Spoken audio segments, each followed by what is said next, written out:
السلام علیکم ورحمۃ اللہ وبرکاتہ۔ ناظرین، آج کا اہم موضوع یہ ہے کہ کیا قرآن پاک کو ترجمے کے ساتھ پڑھنا چاہیے یا نہیں پڑھنا چاہیے، عام آدمی ترجمہ پڑھے یا نہ پڑھے۔ یہ ایک اہم موضوع ہے اور ہمارے معاشرے کے اندر یہ موضوع بہت گردش کرتا ہے۔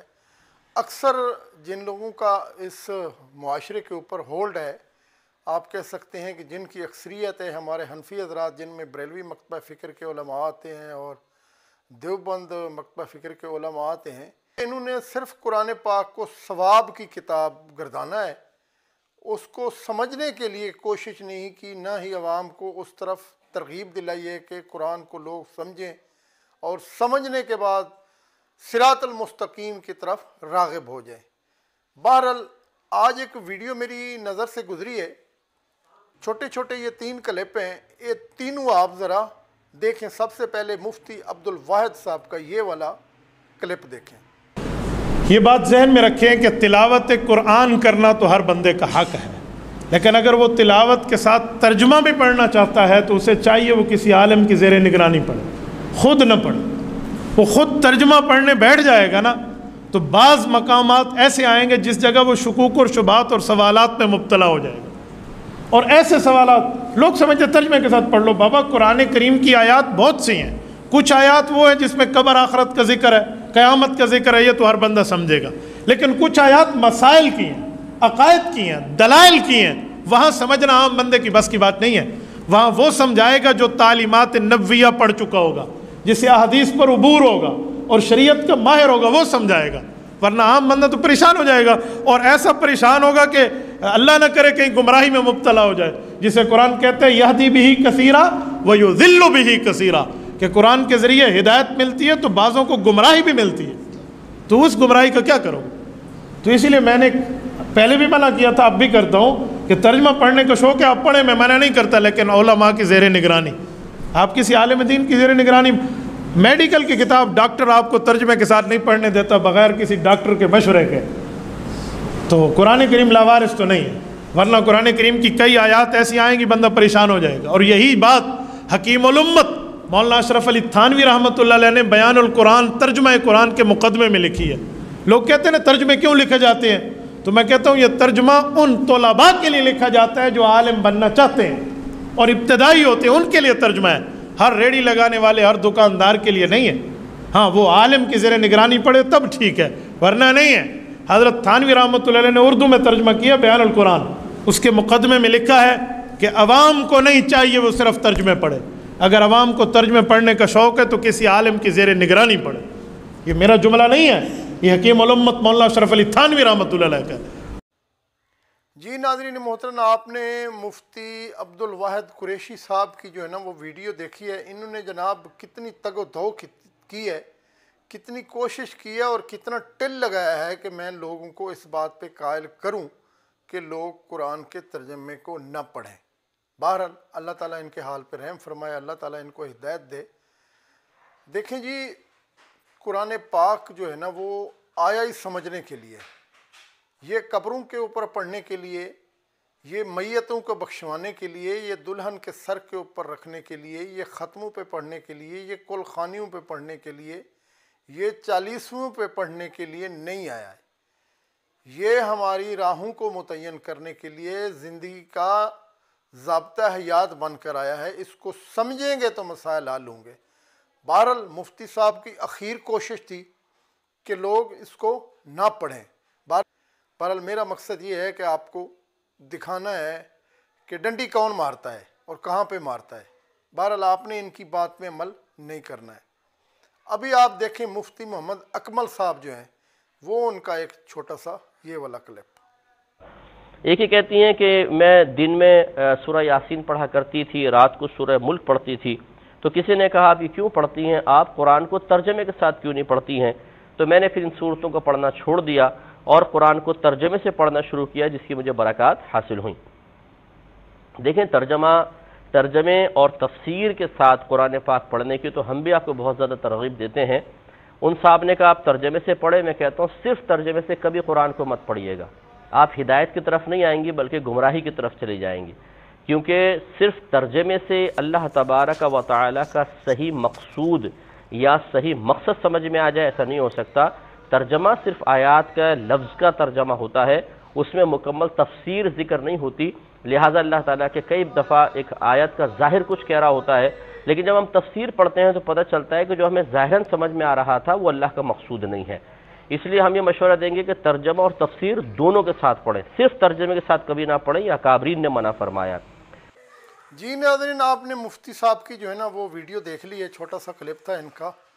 انہوں نے بھی حتی الوسع کوشش کی ہے، اپنا حصہ ڈالا ہے کہ لوگ کہیں ہدایت پر نہ آ جائیں اور لوگ کہیں قرآن پاک کو پڑھنا شروع نہ کر دیں۔ ٹھیک ہے جناب، اللہ تعالیٰ ان کو بھی ہدایت نصیب فرمائے اور ہمیں توفیق نصیب فرمائے کہ ہم قرآن و حدیث کو پڑھنا شروع کر دیں ترجمے کے ساتھ۔ اگر ہم نے بندے کا پتر بننا ہے اور اگلے جہان اپنا راستہ سیدھا کرنا ہے تو ہم ان کی باتوں میں نہ آئیں۔ اب آپ دیکھیں ڈاکٹر اسرار احمد صاحب، بڑی اچھی بات کی ہے انہوں نے پیس ٹی وی کے ایک پروگرام کے اندر، کہ قرآن پاک کے متعلق جو انہوں نے کہا ہے نا، وہ مجھے ان کی بات بہت زبردست لگی ہے، بڑی پسند آئی ہے اور بڑا خوبصورت طریقے سے انہوں نے سمجھایا ہے۔ بہرحال آپ ایک چھوٹا سا کلپ ڈاکٹر اسرار احمد صاحب کا بھی دیکھیں۔ علماء کا کہنا ہے کہ قرآن صرف علماء کے سمجھنے کی چیز ہے، یہ عام آدمی کے لیے ممکن نہیں۔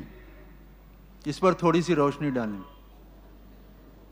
میرے خیال میں یہ ایک خاصا مغالطہ آمیز خیال ہے کہ جس کو عام کر دیا گیا ہے، اور اس میں صرف تھوڑا سا فرق جو ہے تعبیر کا، وہ اگر ہو تو بات درست ہو جائے گی۔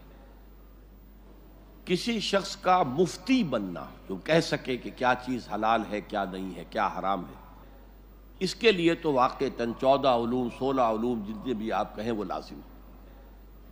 ایک قرآن جو دعوت لے کر آیا ہے اس کے لیے ان کی ضرورت نہیں ہے۔ قرآن نے سب سے پہلے جن کو مخاطب کیا وہ ان پڑھ لوگ تھے، کچھ بھی نہیں جانتے تھے۔ یہ 14 علوم تو وجود میں آئے ہیں بہت عرصے کے بعد، ان میں سے کوئی علم اس وقت موجود نہیں تھا۔ تو قرآن کے اندر جو طاقت ہے، یہ تسخیر کر سکتا ہے، مسخر کر سکتا ہے لوگوں کو۔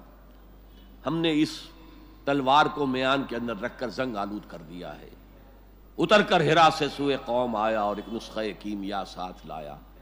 اس نسخہ کیمیا کو ہم نے چھپا کر رکھ دیا ہے، اس کو عام کریں اور عام آدمی بھی پڑھے، ترجمے سے پڑھے۔ ہاں کوئی اشکال ہو علماء سے جا کے پوچھ لے، کوئی حرج نہیں ہے، لیکن یہ ہے کہ پڑھنے سے روکنا صحیح نہیں ہے۔ جی ناظرین محترم، آپ نے تینوں ویڈیو دیکھ لی ہیں۔ اگر میں ابھی ان مفتی صاحب کی جو ہے نا، دونوں جو مفتیان ہیں، ان کی بات کو 100% ریجیکٹ کر دوں تو آپ میرے ساتھ ہیں نا، اور ریجیکٹ کر بھی دینا چاہیے۔ میرے بھائی، قرآن پاک یقیناً جو ہے نا وہ ایسی کتاب ہے جو سمجھے بغیر ہم اس کے اوپر عمل نہیں کر سکتے، نہ ہم سمجھے بغیر اپنا راستہ سیدھا کر سکتے ہیں، نہ اس کو سمجھے بغیر ہم آخرت میں کامیابی پا سکتے ہیں۔ یقیناً دیکھیں، یہ کہا جاتا ہے نا کہ آپ کا کوئی اگر خط آ جائے، اگر وہ بندہ ان پڑھ ہے تو وہ یہ نہیں کرتا خط کو رکھ لے، وہ ٹکرے مارتا ہے، 100 بندے ڈھونڈتا ہے۔ یہ ہمارے ساتھ بیتا ہے بچپن میں، کوئی کسی فوجی کا خط آ جاتا تھا نا، اگر اس کا والد ان پڑھ ہوتا تھا نا تو وہ خط لے کے پورا دن پھرتا تھا کہ کہیں اس کو کوئی منشی مل جائے جو خط پڑھ کے سنائے۔ دیکھیں جی، قرآن پاک سورۃ القمر کے اندر 4 دفعہ لگاتار ایک آیت ہے یہ، وَلَقَدْ يَسَّرْنَا الْقُرْآنَ لِلذِّكْرِ فَهَلْ مِن مُدَّكِّرٍ، آئیے نا 4 دفعہ ہم نے قرآن کو سمجھنے کے لیے آسان کر دیے، کیا کوئی ہے نصیحت حاصل کرنے والا؟ تو 4 دفعہ اللہ پاک نے ایک ہی صورت کے اندر یہ آیت کیوں کہی ہے؟ تاکہ یہ مولوی جو ہے نا عوام کو پٹی نہ پڑھا سکیں، تاکہ ہم پڑھیں۔ یہ پڑھنے والی کتاب ہے، یہ اس لیے اللہ پاک نے ایک ہی صورت کے اندر 4 دفعہ یہ آیت نازل کی ہے کہ آپ اس کے ذریعے سے نصیحت حاصل کر سکتے ہیں۔ لیکن چلو، ان مولویوں کی اپنی مرضی ہے، پتہ نہیں یہ کون سا لاجے کا ہے ان کے پاس کہ جی نہ پڑھیں آپ، یہ پتہ نہیں یہ چاہتے کیا ہیں۔ بہرحال ابھی آپ اس مسئلے کو سمجھنا چاہتے ہیں ڈیٹیل میں، تفصیل میں، تو یہ علماء کے بس کی بات نہیں ہے کہ آپ کو قرآن کے متعلق، قرآن کو سمجھنے کے متعلق، قرآن کو پڑھنے کے متعلق کوئی آپ کو تفصیل سے سمجھا سکے، اس کے لیے آپ یہ ایک انجینئر صاحب ہیں، ٹھیک ہے، جن کو سارا زمانہ گالیاں دیتا ہے، لیکن میں کہتا ہوں کہ جس بات کو وہ پکڑتے ہیں نا اس کو اس طریقے سے سمجھا جاتے ہیں کہ جھلے سے جھلا بندہ بھی جو ہے نا وہ سمجھ سکتا ہے۔ آپ بے شک آپ ان کی کسی بات سے اختلاف رکھتے ہوں، کئی باتوں سے مجھے بھی اختلاف ہے، لیکن جو بات حق ہے اور سچ ہے اس کو جھٹلانا میں کہتا ہوں بے وقوفی کا آخری درجہ ہے۔ اب آپ قرآن کے ترجمے کے متعلق جو ان کا یہ والا لیکچر ہے نا، میں کہتا ہوں اخیر لیکچر ہے، آپ اس کو ایک دفعہ سننے کے بعد آپ کی آنکھیں ضرور کھل جائیں گی۔ آپ یہ انجینئر صاحب کا جو ہے نا وہ یہ لیکچر ایک دفعہ میرے کہنے پہ ضرور سن لیں۔ مسلمانوں سے میرا سوال ہے، ایک ہی سوال، کیا اس کتاب قرآن کے ساتھ آپ کی محبت جذباتی محبت ہے، جو ایک ہندو کو بھی اپنی کتاب سے ہے، ایک کرسچن کو بھی اپنی کتاب سے ہے، ایک یہودی کو بھی اپنی کتاب سے ہے، ایک سکھ کو بھی اپنی کتاب سے ہے، تو وہ تو تمام ریلیجن کے ماننے والے لوگوں کو اپنی کتابوں کے ساتھ جذباتی محبت ہے، اس کے پیچھے کوئی علمی دلیل نہیں ہوتی سوائے اس کے کہ وہ ایسے خاندان میں پیدا ہوئے ہوتے ہیں کہ جن کا ریلیجن وہ ہوتا ہے۔ اگر تو یہ والی محبت ہے تو اس طرح کی محبت تو اللہ تعالیٰ کو نہیں چاہیے، اور اگر آپ کی واقعی اس کتاب کے ساتھ علمی محبت ہے، آپ نے پورے ہوش و حواس کے ساتھ اس کو ورڈ آف گاڈ مانتے ہوئے، اللہ کا کلام مانتے ہوئے ایکسیپٹ کیا ہے، اور محمد رسول اللہ صلی اللہ علیہ وآلہ وسلم کو خاتم النبیین مانا ہے، تو پھر آپ کی عقیدت اس دین کے ساتھ، اس کتاب کے ساتھ وہ جذباتی نہیں بلکہ علمی ہونی چاہیے۔ جذباتی محبت تو پھر بھی ختم ہو جاتی ہے، علمی محبت جو آپ نے پورے وثوق کے ساتھ، دلائل کے ساتھ حاصل کی ہوتی ہے نا، وہ کبھی بھی ختم نہیں ہوتی۔ تو میرا تو اپنا پوائنٹ آف ویو یہ ہے کہ مسلمانوں کی اکثریت 99.99% لوگ قرآن حکیم کے ساتھ صرف جذباتی محبت رکھتے ہیں، علمی محبت نہیں رکھتے۔ اب آپ پوچھیں گے کہ اتنی بڑی سٹیٹمنٹ کے پیچھے دلیل کیا ہے، تو صرف ایک دلیل، اور وہ یہ ہے کہ کتنے مسلمان ہیں جنہوں نے قرآن کو اپنی نیٹو لینگویج میں ترجمے کے ساتھ پڑھا ہے، یہ جاننے کے لیے کہ میرا رب مجھ سے کیا چاہتا ہے۔ اگر تو یہ علمی محبت ہوتی تو یہ کام کر لیا جاتا۔ آپ کا کوئی دوست بھی فورن ملک سے اپنی لینگویج کے اندر خط لکھے تو آپ 50 بندے ڈھونڈیں گے جو آپ کو ترجمہ کر کے یہ بتائیں کہ وہ آپ سے کیا کہنا چاہ رہا ہے۔ کدھر ڈالر تو نہیں بھیج دیتے؟ ہاں، یہ بھی ہو سکتا ہے نا کہ ہو سکتا ہے ریمیٹنس میرے لیے بھجوائیں اور مجھے پتہ نہ چل رہا ہو۔ لیکن قرآن وہ مظلوم کتاب ہے کہ جو دنیا میں سب سے زیادہ پڑھی جاتی ہے، لیکن اس کا تاریک پہلو یہ ہے کہ دنیا میں سب سے زیادہ بغیر سمجھ کے پڑھی جانے والی کتاب اگر کوئی ہے نا تو وہ یہ کتاب ہے، سب سے زیادہ بغیر سمجھ کے۔ اس وقت بمشکل 15 سے 20% مسلمان ہیں جو بائی برتھ عربی ہیں، باقی تو 85% کے قریب مسلمان جو ہیں وہ اجمی ہیں، ادر دین عرب ہیں، اور ان کی نیٹو لینگویج عربی نہیں ہے، اور ان میں سے بھی کتنے لوگ ہیں جو سیکھتے ہیں۔ تو اگر علمی محبت ہے مسلمانوں کی تو یہ جو پروٹیسٹ ہو رہا ہے یہ اپنی جگہ، سب سے پہلے تو اپنے خلاف پروٹیسٹ کریں نا کہ ہم نے اس کتاب کے ساتھ کیا کیا ہے۔ ہماری عوام نے، ہمارے علماء نے، عوام نے اسے مردے بخشوانے کا ذریعہ مان لیا ہوا ہے، بس اس سے زیادہ کچھ نہیں ہے۔ یا زیادہ سے زیادہ کسی نے چھلانگ ماری تو ناظرہ، کسی نے تھوڑی لمبی چھلانگ ماری تو بچے کو حفظ کروا دیا، ایک طوطا بنا دیا جسے کچھ نہیں پتا، اور وہ اس امید میں ہے کہ یہ حافظ قرآن ہمیں ساتھ لے کے جائے گا۔ کتنے لے کے جائے گا یہ آگے جا کے پتا چلے گا۔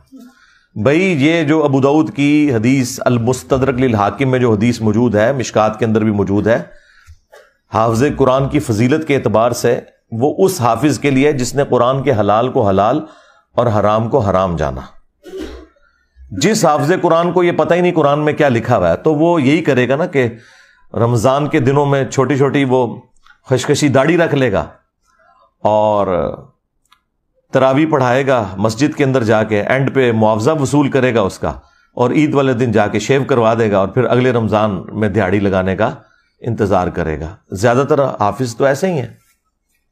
اور جو آپ کو باعمل حافظ قرآن نظر آ رہے ہیں، تو ہمارے علماء کا بھی باعمل ہونا یہ ہے کہ کوئی پگڑی یا داڑھی رکھ لے اور شلوار ٹخنوں سے اوپر کر لے یا ہاتھ میں تسبیح پکڑ لے۔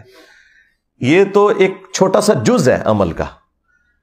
باعمل حافظ قرآن یہ ہے کہ جو قرآن کی تعلیمات کو منوان اسی طریقے سے تسلیم کرتا ہے اور اس پر عمل کرتا ہے۔ تو عمل تو اسی صورت میں کرے گا نا جب اسے پتا ہوگا کہ قرآن کے اندر کیا لکھا ہوا ہے۔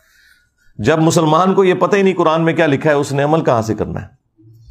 اب جن لوگوں کو سمجھ تھی، یعنی علماء کا طبقہ جن کا کام تھا کہ وہ عوام الناس کو دین سکھاتے،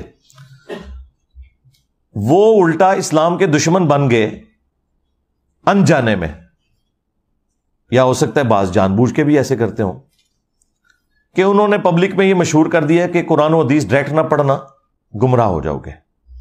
آپ مجھے ایمانداری کے ساتھ بتائیں کہ اگر یہ جملہ کوئی کافر بولے، جیوز میں سے، کرسچنز میں سے، ہندوؤں میں سے، کہ یار قرآن ڈائریکٹ نہ پڑھنا، گمراہ ہو جاؤ گے، تو ہم اس کی شکل دیکھ کے یہ فیصلہ کریں گے اچھا یہ ہندو ہے نا اس لیے مجھے کہہ رہا ہے، تو ہم اس کے ساتھ لڑ پڑیں گے کہ تو قرآن کا دشمن ہے۔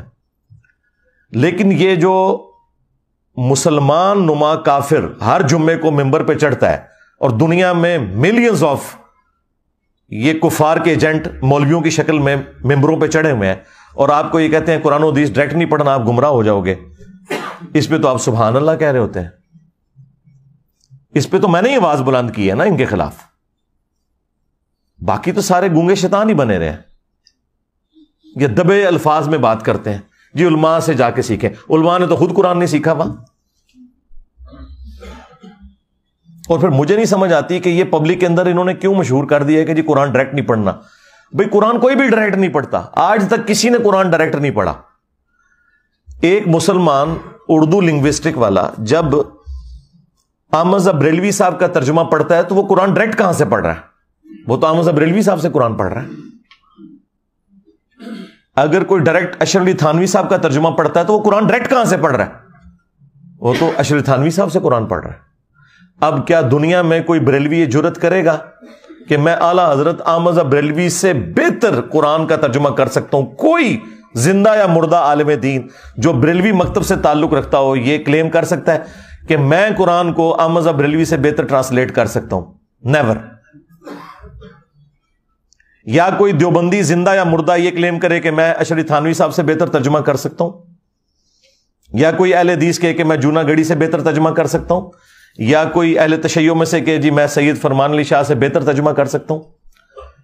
تو جب ہم لوگوں کو یہ ریفر کرتے ہیں کہ آپ اپنے اپنے مکاتب فکر کے علماء کے ترجمے پڑھیں تو ہم انہی علماء سے آپ کو پڑھا رہے ہوتے ہیں۔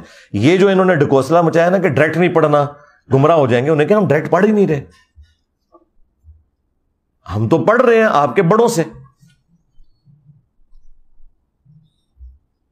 صحابہ کرام علیہم رضوان میں 1% بھی لوگ نہیں تھے جو لکھنا پڑھنا جانتے تھے، صرف یہ تھا کہ قرآن عربی میں تھا، ان کی اپنی زبان عربی میں تھی، نبی علیہ السلام جب قرآن پڑھتے تھے ان پہ اثر ہو جاتا تھا۔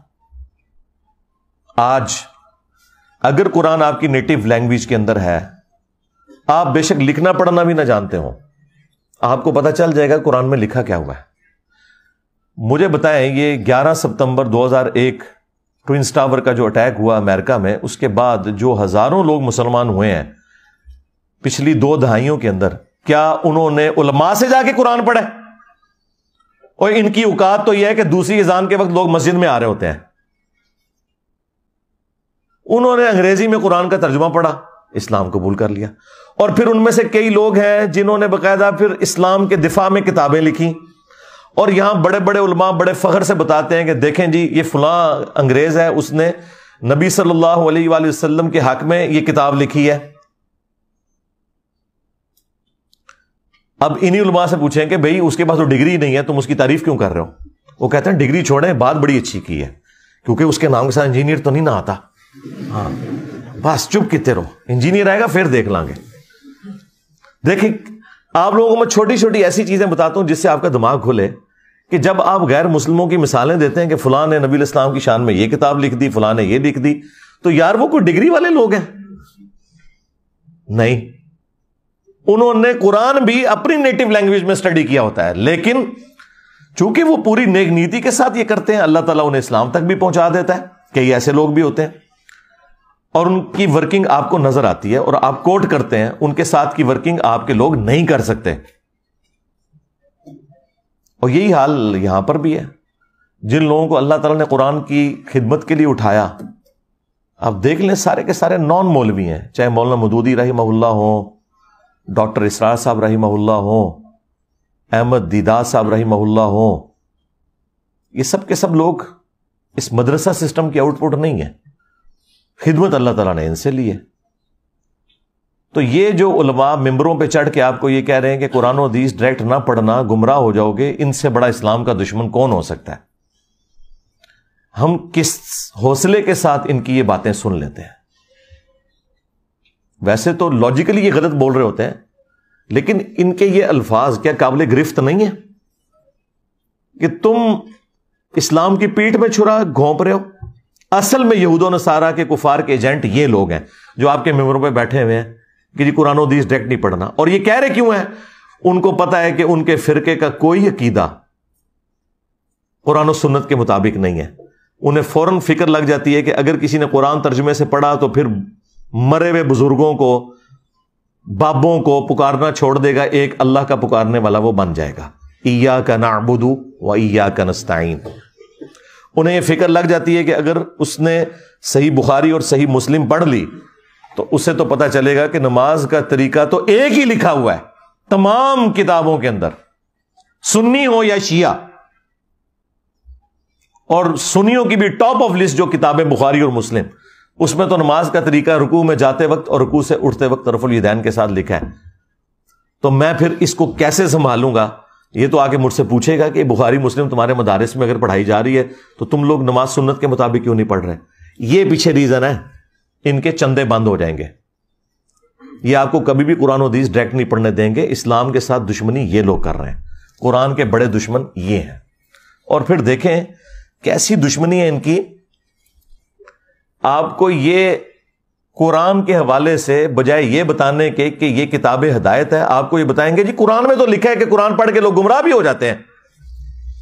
یہ سوال آیا ہے کہ عام آدمی ترجمہ قرآن پڑھ کر سمجھ سکتا ہے یا نہیں؟ یہ اصل میں میرے ایک جواب پر شاید ان کا سوال ہو۔ یہ بات ذہن میں رکھیں کہ تلاوت قرآن کرنا تو ہر بندے کا حق ہے، لیکن اگر وہ تلاوت کے ساتھ ترجمہ بھی پڑھنا چاہتا ہے تو اسے چاہیے وہ کسی عالم کی زیر نگرانی پڑھے، خود نہ پڑھے۔ وہ خود ترجمہ پڑھنے بیٹھ جائے گا نا تو بعض مقامات ایسے آئیں گے جس جگہ وہ شکوک اور شبہات اور سوالات میں مبتلا ہو جائے گا، وہاں وہ سمجھائے گا جو تعلیمات نبویہ پڑھ چکا ہوگا، جسے احادیث پر عبور ہوگا اور شریعت کا ماہر ہوگا، وہ سمجھائے گا، ورنہ عام بندہ تو پریشان ہو جائے گا، اور ایسا پریشان ہوگا کہ اللہ نہ کرے کہیں گمراہی میں مبتلا ہو جائے، جسے قرآن کہتے ہیں یہدی بہ کثیرا ویضل بہ کثیرا، کہ قرآن کے ذریعے ہدایت ملتی ہے تو بعضوں کو گمراہی بھی ملتی ہے، تو اس گمراہی کا کیا کرو؟ استغفر اللہ۔ میری یہ بات یاد رکھیے گا، اگر کسی کا یہ عقیدہ ہے کہ قرآن لوگوں کو گمراہ کرتا ہے، ایسا شخص کافر ہے، اس کے کفر میں شک کرنے والا بھی کافر ہے۔ مسلمان کا یہ عقیدہ ہو ہی نہیں سکتا کہ یہ کتاب گمراہ کرتی ہے، ورنہ ہم غیر مسلم کو یہ کہیں گے کہ بھائی یہ لو کتاب پڑھو، گمراہ بھی ہو سکتے ہو، ہدایت بھی پا سکتے ہو، آگے تمہاری اپنی مرضی ہے۔ وہ کہے گا جی کول ہی رکھو، ہاں لاجیکل۔ آج اگر کوئی غیر مسلم اسلام قبول کرنا چاہے یا اسلام کو اسٹڈی کرنا چاہے اور ہم سے پوچھے بتاؤ تمہاری کتاب کون سی ہے، ہم اسے قرآن دیتے وقت یہ کہیں گے کہ یہ ہماری کتاب ہے، لیکن 50-50 چانسز ہیں، گمراہ بھی ہو سکتے ہو، ہدایت بھی، کہے گا جی کول ہی رکھو۔ اور اگر کوئی میرے جیسا مسلمان وہ یہ کہے کہ یہ ہماری کتاب ہے، اسے پڑھو، یہ سراپا ہدایت ہے، اور آگے سے اگر وہ انگریز پوچھ لے کہ کیا تو نے بھی یہی قرآن پڑھ کے اپنے عقیدوں کی اصلاح کی تھی، تو 99% مسلمان جو ہے نا اس کا منہ دیکھیں گے کہ نہیں۔ پھر وہ آگے سے اگر یہ پوچھ لے کہ اگر تو نے اس کتاب سے ہدایت حاصل نہیں کی ہے تو مجھے کیوں مشورہ دے رہا ہے، تو ہمارے سر شرم سے جھک جائیں گے۔ قرآن میں کہیں نہیں لکھا یہ قرآن گمراہ کرتا ہے. وہ ایک جملہ، جس طرح میرے کلپ یہ چھوٹے چھوٹے کاٹتے ہیں نا، یہ اللہ کا کلپ کاٹا ہوا ہے ان مولویوں نے. یہ مولوی اتنے ظالم ہیں کہ یہ اللہ کے بھی کلپ کاٹتے ہیں. یضل بہ کثیرا ویہدی بہ کثیرا، یہ اللہ کا کلپ انہوں نے قرآن سے کاٹا ہے. قرآن میں یہ نہیں لکھا ہوا تھا کہ یہ کتاب گمراہ کرتی ہے. قرآن میں تو یہ لکھا تھا کہ اللہ تعالیٰ اس بات سے حیا محسوس نہیں کرتا کہ وہ بات سمجھانے کے لیے مچھر کی مثال دے یا اس سے بھی کسی حقیر چیز کی. اس کا مقصد بات سمجھانا ہے. لیکن جو واقعی بات ماننے والے ہوتے ہیں، اللہ تعالیٰ فرماتا ہے کہ وہ یہ جانتے ہیں کہ یہ قرآن اللہ تعالیٰ کی طرف سے حق ہے. اور جو بات ماننے والے نہیں ہوتے وہ اس میں کیڑے نکالتے ہیں اور وہ کہتے ہیں کہ اللہ نے قرآن میں یہ مثال کیوں بیان کی، سورۃ الحج میں مکھی کی بیان کر دی، سورہ العنکبوت میں مکڑی کی بیان کر دی. تو اللہ تعالیٰ تو اتنی بڑی ہستی ہے تو یہ چھوٹی چھوٹی مثالیں کیوں بیان کرتا ہے؟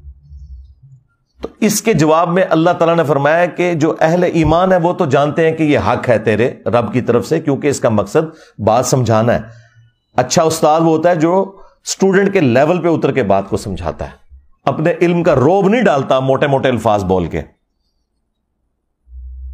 لیکن یہ لوگ جو ہیں ان کے لیے پھر اللہ تعالیٰ کہتا ہے تمہارے لیے جواب یہ ہے کہ یضل بہ کثیرا ویہدی بہ کثیرا. اللہ تعالیٰ اس کتاب کے ذریعے گمراہ کر دیتا ہے بہت سے لوگوں کو. کن لوگوں کو؟ کہ جو نہیں مانتے کہ یہ اللہ کا کلام ہے اور جو اللہ کی مثالوں کے ساتھ ایگری نہیں کرتے. اور ہدایت دے دیتا ہے بہت سے لوگوں کو. وما یضل بہ الا الفاسقین، اور اس سے گمراہ نہیں ہوتے مگر جو فاسق ہیں. 2 نمبر لوگ جو اترے میں. اس کو مثال سے سمجھیں کہ ایک ہی بارش ہے، وہ اگر گندگی کے ڈھیر پر برسے گی تو وہاں سے تعفن نکلے گا، اور اگر مٹی پہ برسے گی وہاں سے پھول اور پودے نکلیں گے.